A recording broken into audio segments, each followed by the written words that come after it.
السلام عليكم ورحمة الله وبركاته.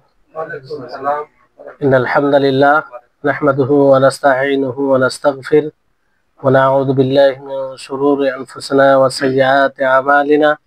من يهده الله فلا مضل له ومن يضلله فلا هادي له، وأشهد أن لا إله إلا الله وحده لا شريك له، وأشهد أن محمدا عبده ورسوله. أما بعد، رب اشرح لي صدري ويسر لي أمري واحلل عقدة من لساني يفقهوا قولي. رب زدني علما رب زدني علما। সম্মানিত আজকের ক্লাসে উপস্থিত সুপ্রিয় ভাই সকল, প্রশংসা মাত্রই সে মহান আল্লাহ তাবারক ওয়া তাআলার জন্য, যিনি আমাদের সকলকে আজকের এই গুরুত্বপূর্ণ ক্লাসে আলোচনায় উপস্থিত হওয়ার তৌফিক দিয়েছেন। তারপরে আমাদের সকলের প্রাণ প্রিয় নবী করিম মুহাম্মদ মুস্তাফা সাল্লাল্লাহু আলাইহি ওয়াসাল্লাম, ওনার উপর অসংখ্য শান্তির ধারা বর্ষিত হোক। আল্লাহুম্মা সাল্লি আলাইহি আল্লাহুম্মা বারিক আলাইহি। আপনারা সকলেই অবগত আছেন যে প্রতি মঙ্গলবার আকীদার সাথে সম্পৃক্ত বিষয়ে কোনো আলোচনা হয়, কিন্তু 2 সপ্তাহ পূর্ব থেকে খাওয়ারিজদের বৈশিষ্ট্য সমূহ ও তাদের থেকে সাবধান সতর্কতা নিয়ে আলোচনা হয়ে আসছে। পূর্বে 2টি পর্বে আলোচনা হয়েছে, আজকেও সেই বিষয়ে আলোচনা হবে ইনশাআল্লাহ, কারণ তাদের বৈশিষ্ট্য অনেক কিছু বাকি আছে, সেগুলো তুলে ধরবো। উদ্দেশ্য হচ্ছে এটা যে আমরা যাদের মধ্যে এই সব বৈশিষ্ট্য দেখব তাদের থেকে আমরা সতর্ক থাকব, নিজে সতর্ক থাকব, অন্যদেরকে সতর্ক করব। এটা আমাদের নৈতিক দায়িত্ব, কারণ তাদের সাথে মিশে যাওয়া, তাদের সাপোর্ট করা, তাদের সমর্থন করা এক প্রকার নিজেকে ধ্বংসের দিকে ঠেলে দেওয়া। আর সবচেয়ে মূল্যবান বিষয় মনে করবেন দুনিয়াতে ঈমান। যেমন পৃথিবীতে আপনার নিকটে কোনো দামি জিনিস থাকলে তার সংরক্ষণ করার জন্য যত রকমের সিকিউরিটি আপনার সাধ্যে দেওয়ার প্রয়োজন, দেওয়ার মানে ক্ষমতা থাকে, সেটা আপনি দেন, যাতে সেটা কোনোভাবে আপনার কাছ থেকে চলে না যায়। তো সবচেয়ে দামি কি জিনিস? ঈমান।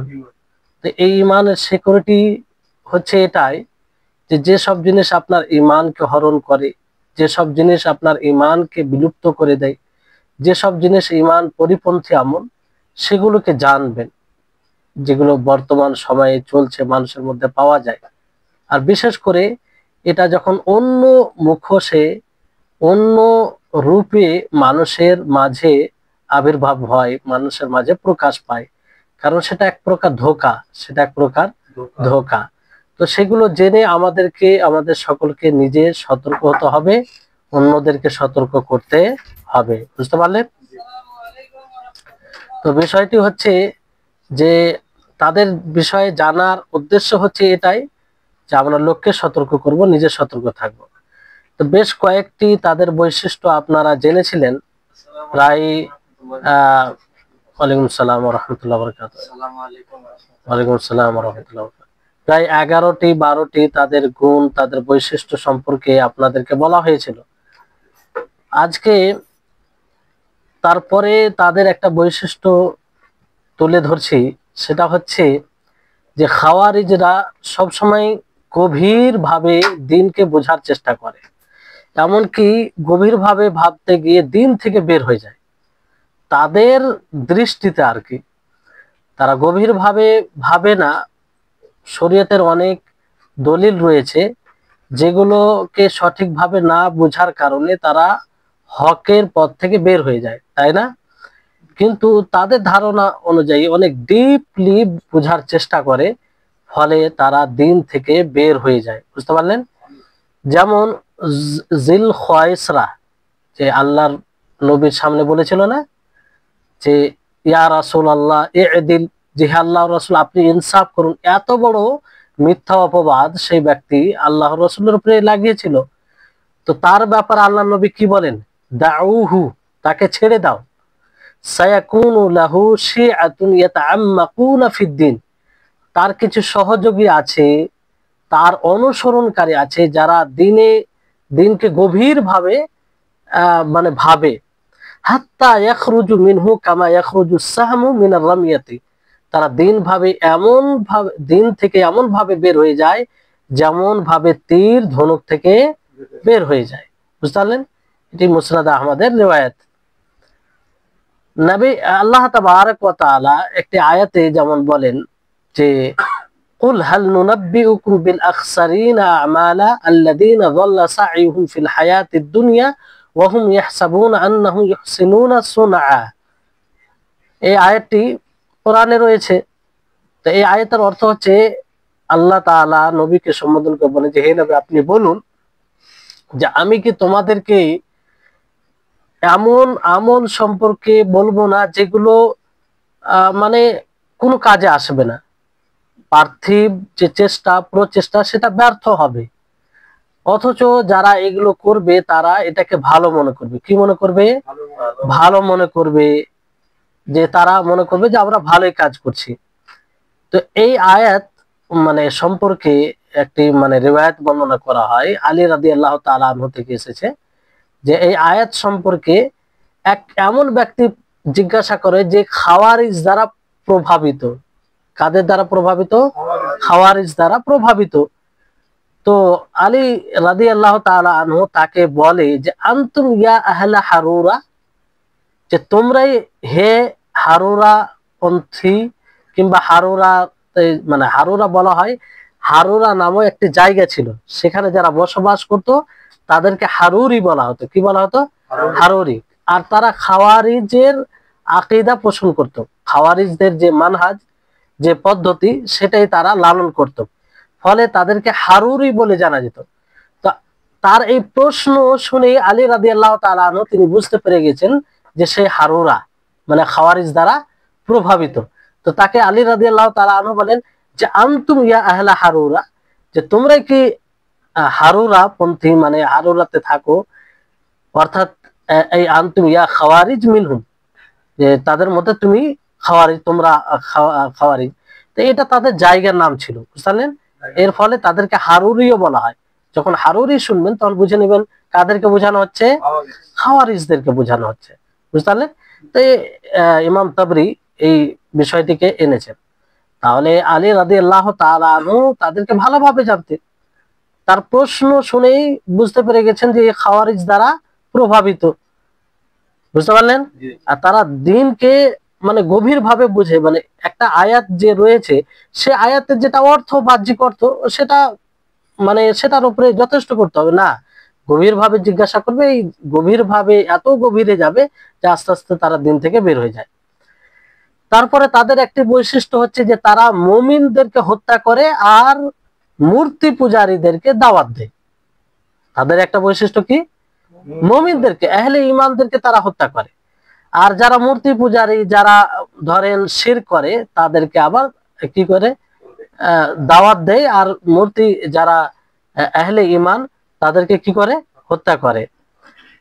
যেমন রাসূল সাল্লাল্লাহু আলাইহি সাল্লাম তাদের সম্পর্কে বলেন যে ইয়াকতুলুনা আহলাল ইসলাম। যেগুলো দেখেন, যেগুলো বলছি কোনো মানুষের মানে কথা বলছি না, সরাসরি রাসূলের হাদিস থেকে তাদের যেটা বৈশিষ্ট্য বের হয়ে আসে সেটাই আপনাদের সামনে তুলে ধরা হচ্ছে। আল্লাহ নবী বলেন যে ইয়াকতুলুনা আহলাল ইসলাম, তারা আহলে ইসলাম, ইসলামপন্থীদেরকে হত্যা করবে। ওয়ায়াদউনা আহলাল আওসান, আর যারা মূর্তি পূজা করবে, শিরক করবে, তাদেরকে দাওয়াত দেবে। লাইন আনা আদরাকতুহুম লাআকতুলান্নাহুম কাতলা আদ, আমি যদি তাদেরকে পেতাম তো অবশ্যই তাদেরকে আমি হত্যা করতাম। রাসূল সাল্লাল্লাহু আলাইহি ওয়াসাল্লাম যেহেতু তিনি নবী ছিলেন, তো এই দেখেন তাদের এটা বৈশিষ্ট্য। আর বর্তমান সময় কিছু লোক পাবেন এরকম, যারা মুসলিমদেরকে কাফের বলবে আর কাফেরদেরকে মানে দাওয়াত দিবে, এরকম করে। মুসলিমদেরকে কাফের বলা মানে কি? কাফের বলা মানে তার সবকিছু হালাল, তারা তো মানে এটাই উদ্দেশ্য তাদের। তারপরে আব্দুল্লাহ ইবনে ওমর রাদিয়াল্লাহু তাআলা আনহু তিনি বলেন যে তারা আসলে এটা কেন করে, এর পূর্ব আপনাদেরকে বলা হয়েছে যে যেগুলো আয়াত মুহারিব মানে যারা যুদ্ধ করে মুসলিমদের সাথে, মুসলিমদের ক্ষতি পোষণ করে, তাদের সম্পর্কে যে সব আয়াত রয়েছে সেই সব আয়াতকে কাদের সাথে ফিট করেছে? মুমিনদের সাথে। কাবিরা গুনাহ যারা করে তাদের সাথে মানে ফিট করেছে তারা, ফলে মুমিনদেরকে কি মনে করে, কাফের মনে করে, তো তাদেরকে তাদের হত্যা জায়েজ মনে করে। বুঝতে পারলেন? তারপরে তাদের আরেকটি বৈশিষ্ট্য যে তারা কখনো জালিম শাসকের নেতৃত্বকে তারা মানে না। কি মানে না? অত্যাচার জালিম শাসকের নেতৃত্বকে তারা মানে না। বুঝতে পারলেন? অথচ অসংখ্য হাদিস আছে যে হাদিসগুলোতে বলা হয়েছে যে শাসক যদি জালিমও হয়ে যায় তারপরেও ধৈর্য অবলম্বন করতে হবে। কি করতে হবে? ধৈর্য অবলম্বন করতে হবে। এই ব্যাপারে কিতাব ও সুন্নাতে অসংখ্য হাদিস রয়েছে। তো বিষয়টি হচ্ছে যে আল্লাহ তাআলা যাকে নূর দেয় না, আলো দেয় না, হেদায়েত দেয় না, তাকে আর কে হেদায়েত দেবে? বুঝতে পারলেন? অথচ এই ব্যাপারে আয়াত হাদিস সুস্পষ্ট। আর তারা বলে যে যারা জালিম শাসক হবে, অত্যাচারী হবে, তাদেরকে হত্যা করা জায়েজ, তাদের রক্ত হালাল। আর তাদের ফয়সালা, তাদের নেতৃত্বকে যারা মানবে তারাও তাদের মতো। তো এইভাবে তারা মুসলিমদের রক্তকে হালাল মনে করে। বুঝতে পারলেন? তো এটা তাদের অন্যতম বৈশিষ্ট্য। বুঝতে পারলেন? মুসলিম জালিম শাসক জালিম যদি হয় তার জন্য কি সে কাফের হয়ে যাবে? এটা কোনো দলিল দ্বারা প্রমাণিত হয়? কখনো না। বরং হাদিসে তো আরো বলা হয়েছে যে জালিম শাসক হলে তোমরা কি করবে? ধৈর্যের সাথে তাদের অধীনে থাকবে, তাদের বিরুদ্ধে বাগাওয়াত করবে না, যতক্ষণ পর্যন্ত মানে সুস্পষ্ট শরীয়তের বিরুদ্ধে না যাবে সেটা তোমরা অনুসরণ করবে না, বাকি তাদের মানে পিছনে যে থাকবে। বুঝতে পারলেন? তারপরে তাদের একটি অন্যতম বৈশিষ্ট্য হচ্ছে যে তারা ইবাদতে খুব পরিশ্রমী হবে। কি হবে? খুব অধিক ভাবে ইবাদত করবে। আপনি এইসব বিষয়গুলো মিলবে, অবশ্যই মিলবে। তারা অধিক ভাবে ইবাদত করবে, তাদের ইবাদতের সামনে নিজের ইবাদতকে আপনার খুব কম মনে হবে, অল্প মনে হবে, তারা এতটা ইবাদত করে। আর তারা মুখে বলেও। আর আল্লাহ নবী সাল্লাল্লাহু আলাইহি সাল্লাম তিনি ইশারা বলেছেন, ইশারা সুস্পষ্ট ভাবে তিনি বলেছেন যে লাইসা সালাতুকুম ইলা সালাতিহিম বিশাই, যে তোমাদের সালাত তাদের সালাতের তুলনায় কিছুই নয়। ওয়ালা সিয়ামাকুম ইলা সিয়ামিহিম বিশাই, তোমাদের সিয়াম তাদের সিয়ামের তুলনায় কিছু নয়। ওয়ালা কিরাআতাকুম ইলা কিরাআতিহিম বিশাই, আর তোমাদের কোরআন পাঠ, তোমাদের কোরআন তেলাওয়াত তাদের কোরআন তেলাওয়াতের তুলনায় কিছুই নয়।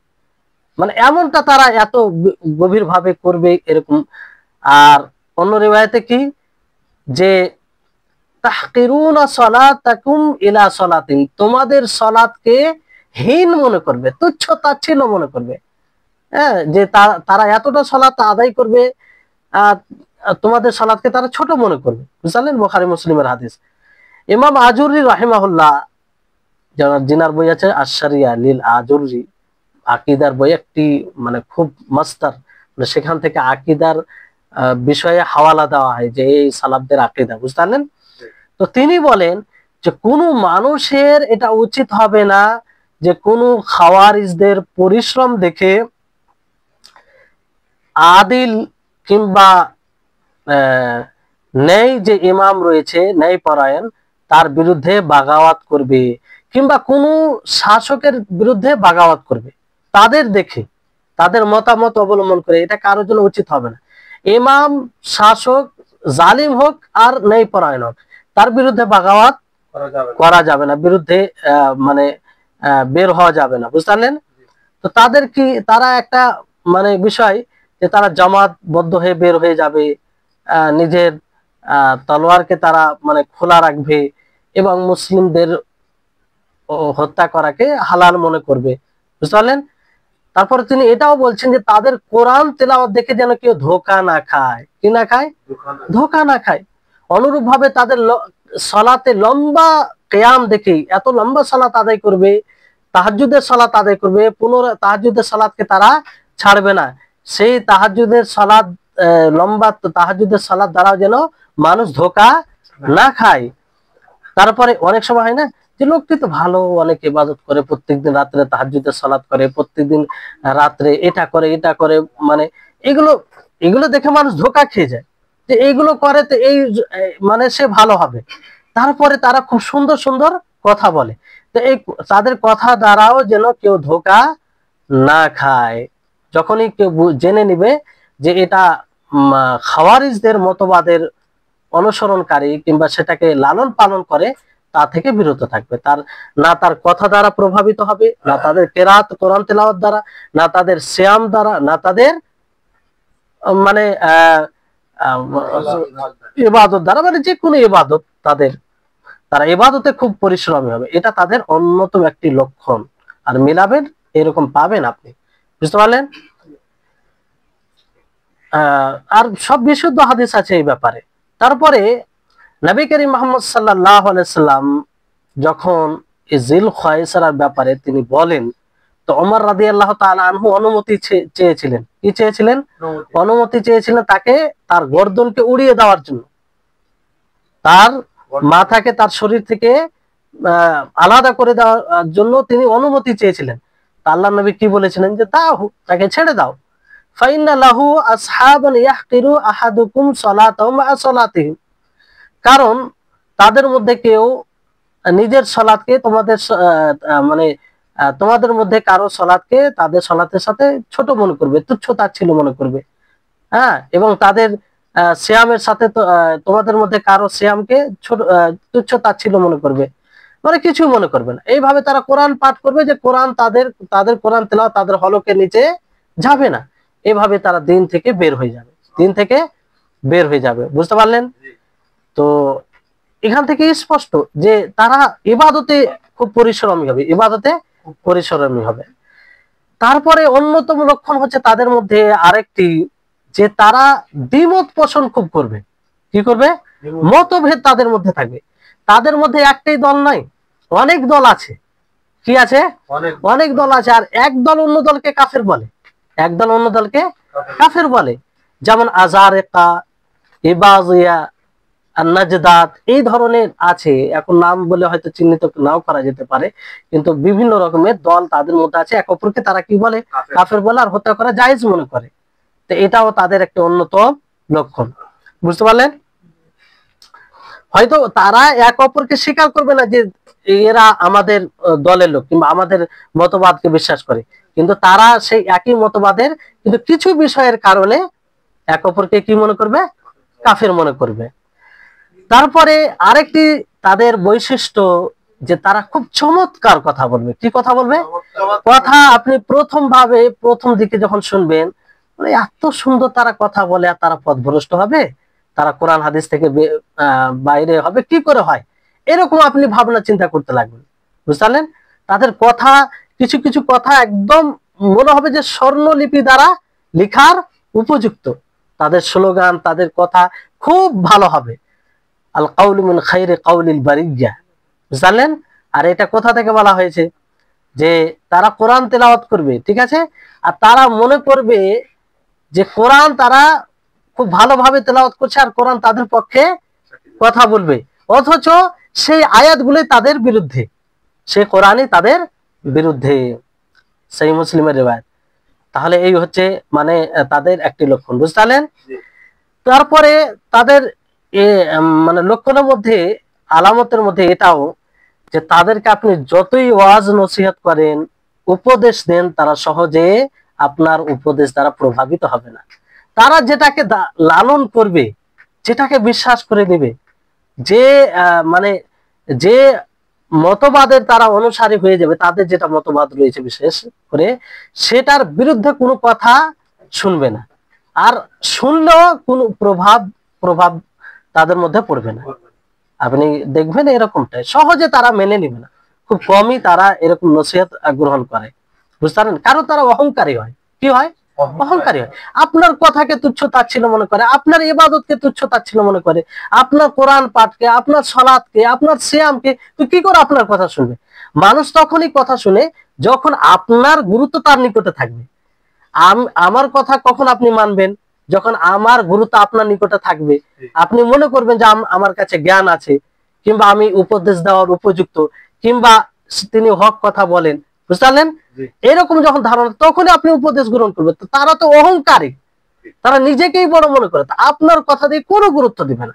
তাদের মতবাদ অনুযায়ী যে কথাটা মিলবে সেটা তারা গ্রহণ করে, বুঝতে পারলেন?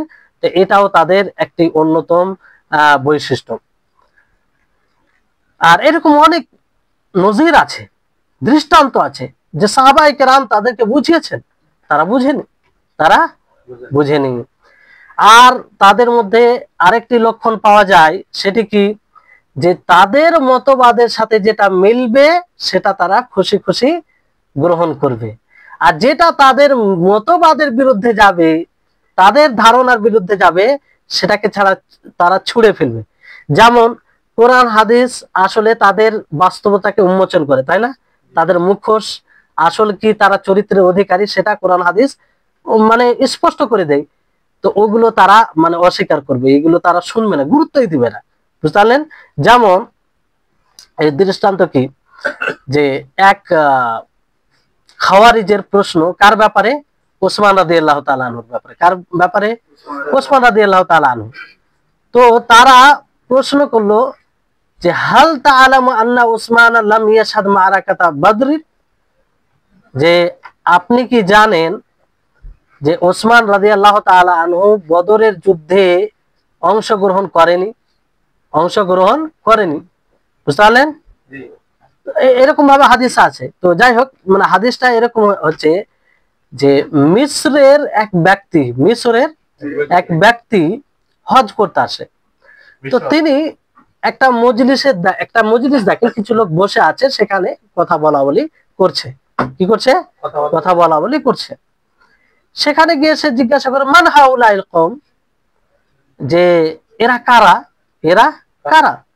তো বলা হলো, তারা বললেন যে হাউলাই কুরাইশ, এরা কুরাইশের লোক। কাদের লোক? কুরাইশের লোক। তো সেই ব্যক্তি, মিশরের ব্যক্তি বলল যে ফামিনা শেখ ফিহিম, যে তাদের মধ্যে শেখ কে, মানে শেখ মানে শিক্ষক কে, আলেম কে? তো তারা বলল যে আব্দুল্লাহ ইবনে উমর, তাদের মধ্যে কে ছিলেন? আব্দুল্লাহ ইবনে উমর। তো তারপরে সে বলল যে ইয়াবনা উমর ইন্নী সাইলুকা আন শাইইন ফাহাদ্দিসনি, যে আমি আপনাকে কিছু প্রশ্ন করব, সে প্রশ্নের আপনি উত্তর দিবেন, আমাকে বলবেন। তখন সে প্রশ্ন শুরু করলো, কি, হাল তাআলামু আন্না উসমানা ফাররা ইয়াউমা উহুদ, আপনি কি জানেন যে ওসমান রাদিয়াল্লাহু তাআলা আনহু উহুদ যুদ্ধে পলায়ন করেছিলেন? তো তিনি বলেন, হ্যাঁ, তিনি ছিলেন না। তারপর আবার সে প্রশ্ন করলো যে তাআলামু আন্নাহু তাগায়্যাবা আন বদর, আপনি কি জানেন যে বদর যুদ্ধে তিনি অনুপস্থিত ছিলেন? কে? ওসমান রাদিয়াল্লাহু তাআলা আনহু। ওয়ালাম ইয়াশহাদ, আর তিনি উপস্থিত হননি। তখন তিনি বললেন যে হ্যাঁ, তিনি উপস্থিত ছিলেন না।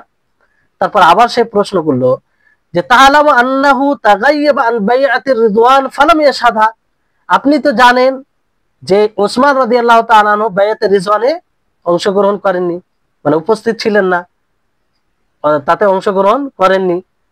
তো তিনি বললেন হ্যাঁ, এটাও সত্য। তখন সে খুশি হয়ে কি বলল? আল্লাহু আকবার। খুশি হয়ে কি বলল? আল্লাহু আকবার। তখন আব্দুল্লাহ ইবনে উমর তিনি বললেন যে তাআল উবাইয়িন লাকা, এসো, তুমি আমার কাছে এসো, তোমার জন্য স্পষ্ট করি যে সব বিষয়ে তুমি প্রশ্ন করেছো আসলে বিষয়টি কি।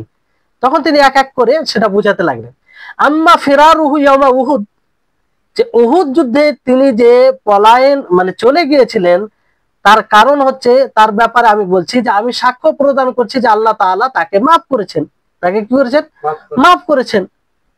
ওয়া আম্মা তাগায়্যুবুহু আন বদরিন, আর তিনি যে বদর যুদ্ধে অনুপস্থিত ছিলেন, আসলে তিনার তত্ত্ববোধনে, তিনার জাওজিয়াতে কে ছিল? নবী সাল্লাল্লাহু আলাইহি সাল্লামের মেয়ে ছিলেন। নবী সাল্লাল্লাহু আলাইহি সাল্লামের মেয়ে ওনার স্ত্রী ছিল, তাই না? আর তিনি অসুস্থ ছিলেন। তিনি কি ছিলেন? অসুস্থ ছিলেন। তো রাসূল সাল্লাল্লাহু আলাইহি সাল্লাম তাকে বলেছিলেন যে তুমি তাকে দেখো, আর তোমার জন্য যারা বদর যুদ্ধে শহীদ হবে তাদের নেকি তুমি পাবে। এই জন্য তিনি তাতে মানে অংশগ্রহণ করতে পারেননি।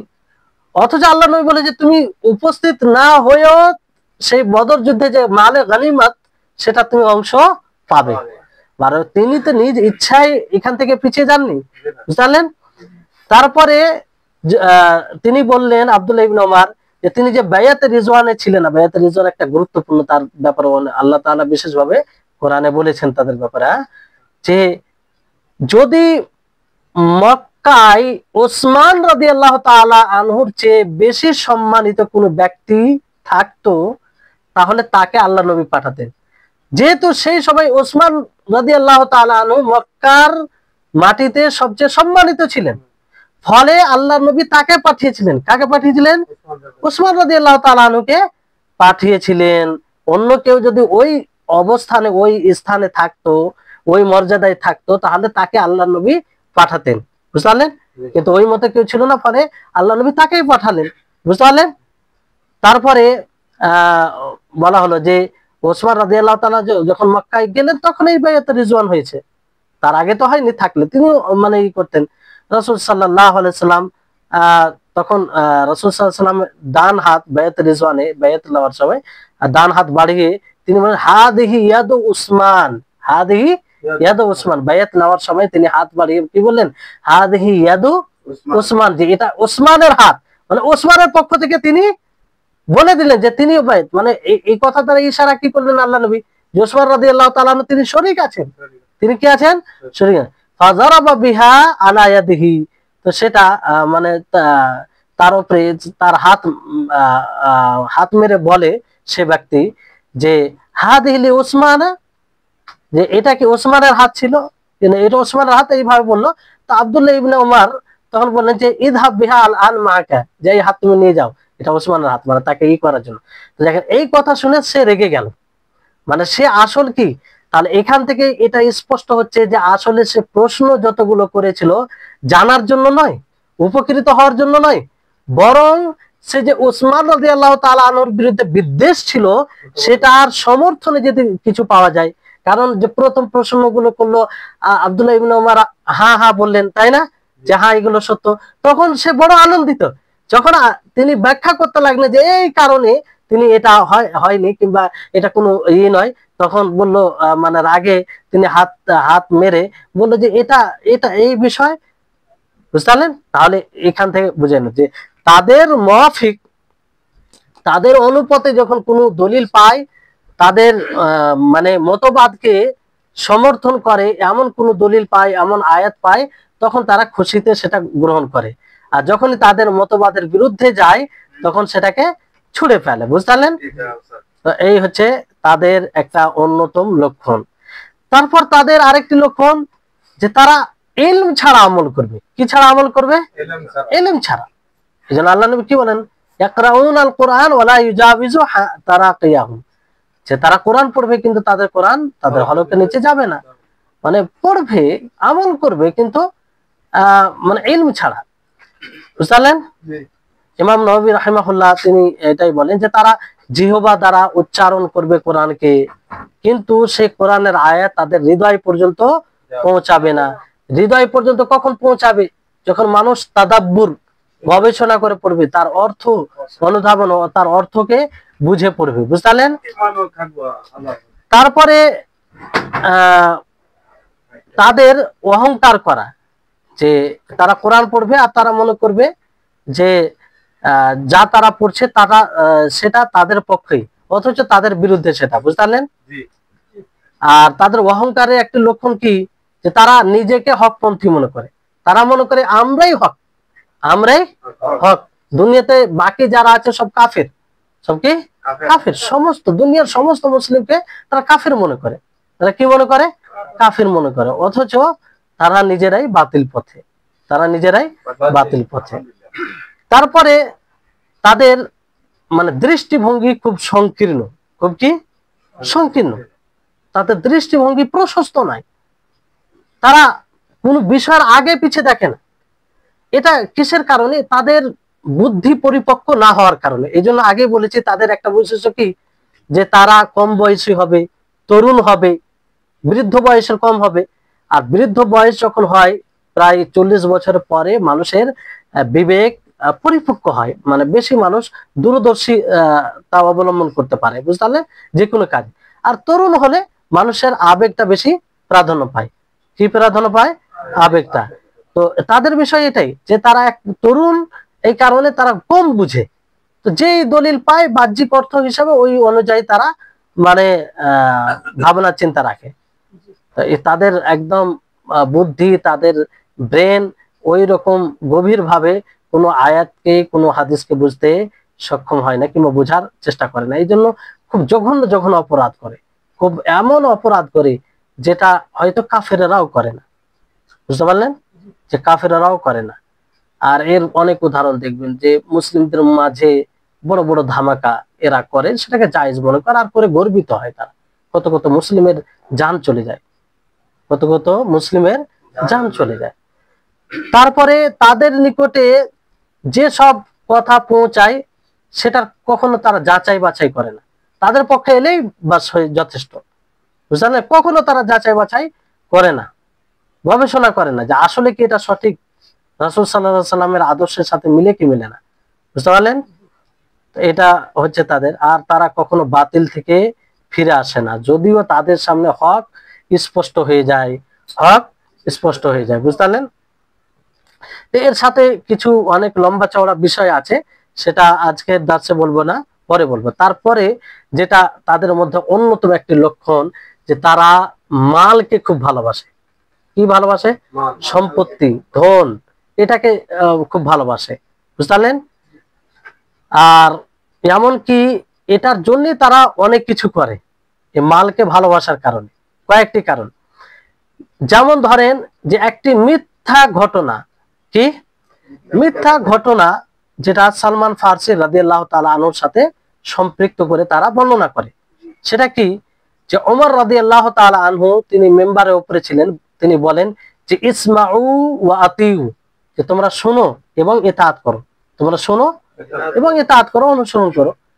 তো সালমান রাদিয়াল্লাহু তাআলা আনহু তখন সেই সময় বলে লা সামআ ওয়া লা তাআত, যে কোনো শোনা যাবে না আর কোন রকমের ইতাআত করা যাবে না। বুঝলেন, তো ওমর রাদিয়াল্লাহু তাআলা আনহু তিনি বললেন কেন, লেমা, কেন এই কথা কেন তুমি বলছো? তখন তিনি বললেন তো তিন নাস মিন রিদাইন ওয়াহিদ, যে তুমি আপনি মানুষকে দেন একটি চাদর দিয়ে আর আপনি দুটি চাদর পরে আছেন। মানে বলতে চাইছে আপনি খুব নিজের জন্য ঠিক আছেন আর অন্যদেরকে মানে ওইরকম দেখেন না।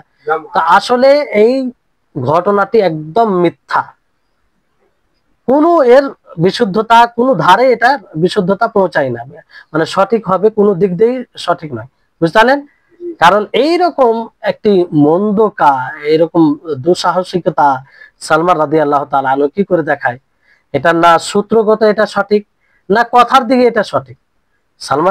সালমান ফারসি রাদিয়াল্লাহু তাআলা আনহু একজন প্রখ্যাত সাহাবী ছিল, যে ইসলামের সন্ধানে কোথা থেকে কোথা গিয়ে ইসলাম গ্রহণ করেছিলেন, তাই না?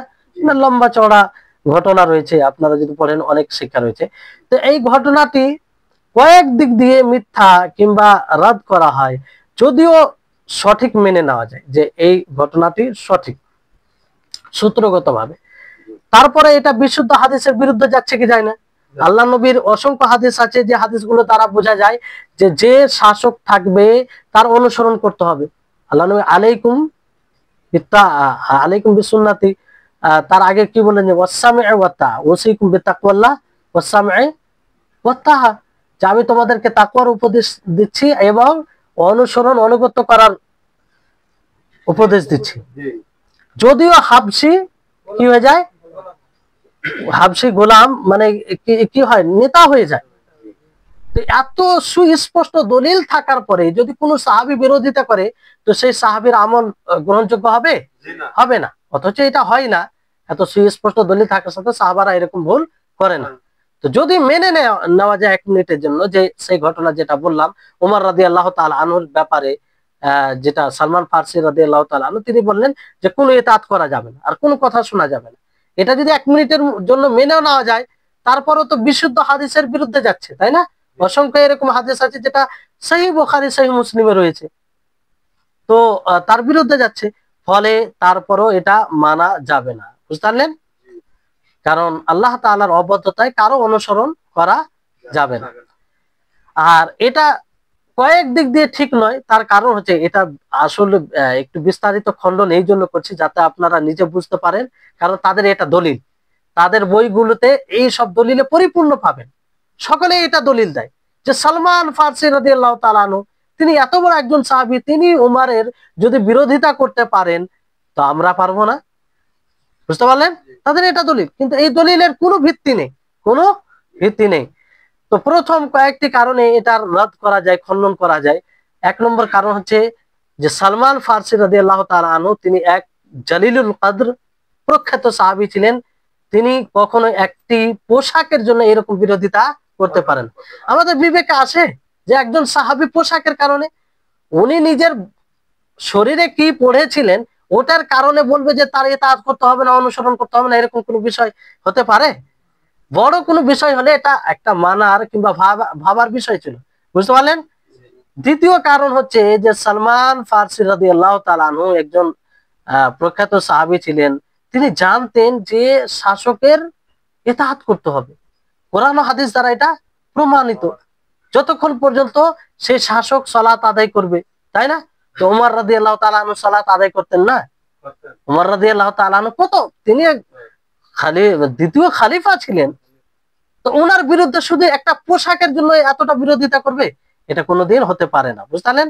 তৃতীয় কারণ হচ্ছে যে সালমান রাদিয়াল্লাহু তাআলা আনহু তিনিও জানতেন যে আল্লাহ তাআলার অবাধ্যতা ছাড়া হাকিমের সবসময় অনুসরণ করতে হবে, এটা ওয়াজিব। এটা কি ওয়াজিব? এটা কি সালমান ফারসি রাদিয়াল্লাহু তাআলা আনহু তিনি জানতেন না? যে কি করে এরকম ভাবে তিনি কথা বলতেন? বুঝলেন? চতুর্থ কারণ হচ্ছে যে সালমান ফারসি রাদিয়াল্লাহু তাআলা আনহু এত উঁচু পর্যায়ের সাহাবী হওয়ার পরেও কি করে উমর রাদিয়াল্লাহু তাআলা আনহুর উপরে সন্দেহ করবে? তিনি যে শরীরে দুটি চাদর ছিল ওনার তো ব্যক্তিগত এটা হতে পারে? ব্যক্তিগত যদি হয় ওটা কারো অধিকার আছে ওটার উপরে অভিযোগ করা? কোনো অভিযোগ নেই। মানে অভিযোগ তখনই করবে যখন সন্দেহ করবে। তো সালমান ফারসি রাদিয়াল্লাহু তাআলা আনহু উমর রাদিয়াল্লাহু তাআলা আনহুর ব্যাপারে সন্দেহ করবে এরকম মনে হচ্ছে আপনাকে?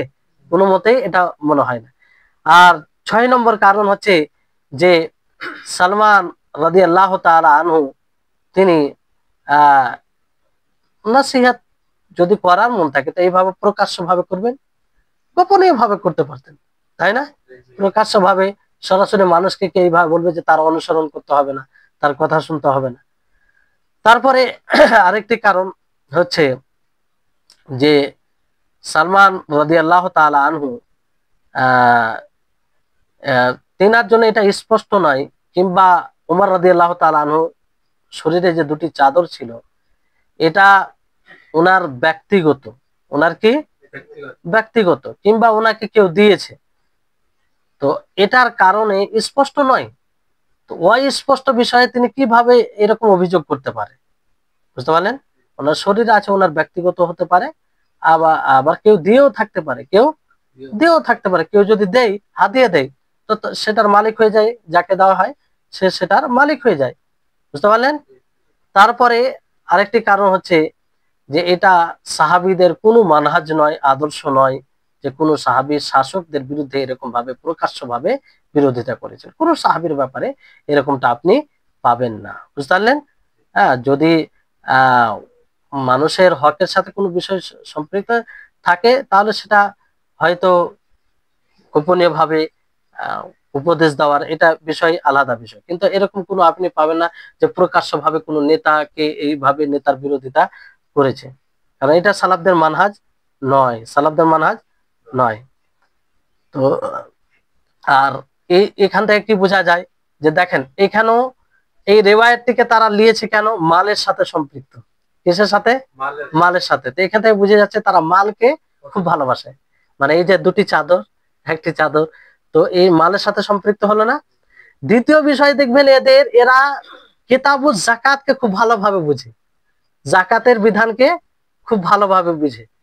এই জন্য মানে একজন তাদের মধ্যে একজন বড় আলেম যে মারা গেছে, তার একটি এমন যাকাতের বই আছে যেটা মাসাদির মানে সে সকলেই গ্রহণযোগ্য কিতাব বলে মেনে নিয়েছে, অথচ খাওয়ারিজ, মানে সে বিষয়ে অথেন্টিক কথা, মানে ভালো কথা লিখেছে আর কি, এই বিষয়ে ভালো বুঝে তারা।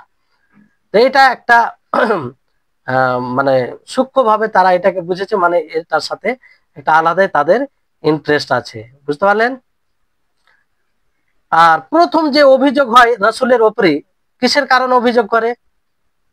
মালের ব্যাপার। জিল খয়েসরা কি বলে যে ইদিল ইয়া রাসূলুল্লাহ, যে হে আল্লাহর রাসূল আপনি ইনসাফ করুন। এটাও দেখেন মালের সাথে সম্পৃক্ত। এরা মালকে খুব ভালোবাসে, এটা একটা লক্ষণ। মালকে প্রাধান্য রাখবে এরা, বুঝতে পারলেন? ধন দৌলতকে, টাকা পয়সাকে, মানে রাসূল সাল্লাল্লাহু আলাইহি সাল্লামের উপরে মিথ্যা অপবাদ লাগাতে তারা ছাড়েনি।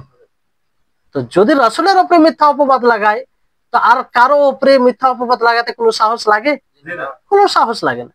রাসূল যিনি আমাদের মানে রাসূল যিনি আমাদের গাইড করেছেন, যিনি আল্লাহর প্রদত্ত দিনকে আমাদের সামনে তুলে ধরেছেন, তার উপরে যদি মিথ্যা অপবাদ লাগাতে পারে কেউ, তাহলে দুনিয়ার কাকে সে ছাড়বে? তারা ছাড়বে, বুঝতে পারলেন? এই হচ্ছে বিষয়। তো আজকে এখান থেকে মনে করছি আরো কিছু বাকি আছে, ইনশাআল্লাহ ফের পরবর্তীতে আরেকটি পর্ব হবে, সেটা হয়তো শেষ পর্ব হবে, বাকি তাদের বৈশিষ্ট্যগুলো তুলে ধরা হবে। ঠিক আছে, ইনশাআল্লাহ আরো গুরুত্বপূর্ণ তাদের বৈশিষ্ট্য আছে, আর আপনি সেগুলো যদি দেখেন গভীর ভাবে, তো সেই সব বৈশিষ্ট্যগুলো পাবেন তাদের মাঝে, বুঝতে পারলেন? কারণ এগুলো নবী সাল্লাল্লাহু আলাইহি সাল্লামের ভবিষ্যবাণী। নবী সাল্লাল্লাহু আলাইহি সাল্লাম বলেছেন, তো এটা তো মিথ্যা হবে না। আল্লাহ নবী যা কিছু বলেছেন সেটা কার পক্ষ থেকে বলেছেন? আল্লাহর পক্ষ থেকে। আল্লাহ ওহী ব্যতীত কোনো কথা বলেন না, ভবিষ্যতের কথা, শরীয়তের কোনো কথা তিনি নিজ পক্ষ থেকে বলেন না, কারণ তিনি তো গায়েব জানেন না। তিনি গায়েব জানেন না, গায়েব একমাত্র কে জানে? আল্লাহ তাআলা। তো যা কিছু তিনি ভবিষ্যবাণী করেছেন, এটা মানে আল্লাহ তাআলার পক্ষ থেকে তিনি করেছেন, বুঝতে পারলেন? তো আল্লাহ তাআলার কাছে দোয়া করি, আল্লাহ যেন আমাদের সকলকে তাদের থেকে সতর্ক থাকার তৌফিক দান করেন, আর আমরা যেন তাদেরকে চিহ্নিত করতে পারি, কারণ তারা ইসলামের দুশমন, তারা আমাদের দুশমন, তারা আল্লাহর দুশমন, তারা রাসূলের দুশমন, তারা সাহাবীদের দুশমন। যারা আল্লাহ মানে যারা রাসূলকে ছাড়েনি, সাহাবীদেরকে ছাড়েনি, তারা আমাদেরকে কি ছাড়বে? কোনো মতেই ছাড়বে না। সাহাবীদেরকেও তারা দোষারোপ করেছে, সাহাবীদেরকে দোষারোপ নয় কাফের বলেছে, হাবিস তারা, বুঝতে পারলেন? এই জন্য আল্লাহ নবী এত কঠোর বাণী এমনি বলেন। তো আল্লাহ তাআলা দোয়া করব যে তারা যদি হেদায়েতের উপযুক্ত হয়, আল্লাহ যেন তাদেরকে হেদায়েত দেয়, না হয় আল্লাহ তাআলা তাদেরকে ধ্বংস করে। ওয়া আখির দাওয়ানা আনিল হামদুলিল্লাহি রাব্বিল আলামিন। আসসালামু আলাইকুম ওয়া রাহমাতুল্লাহি ওয়া বারাকাতুহু।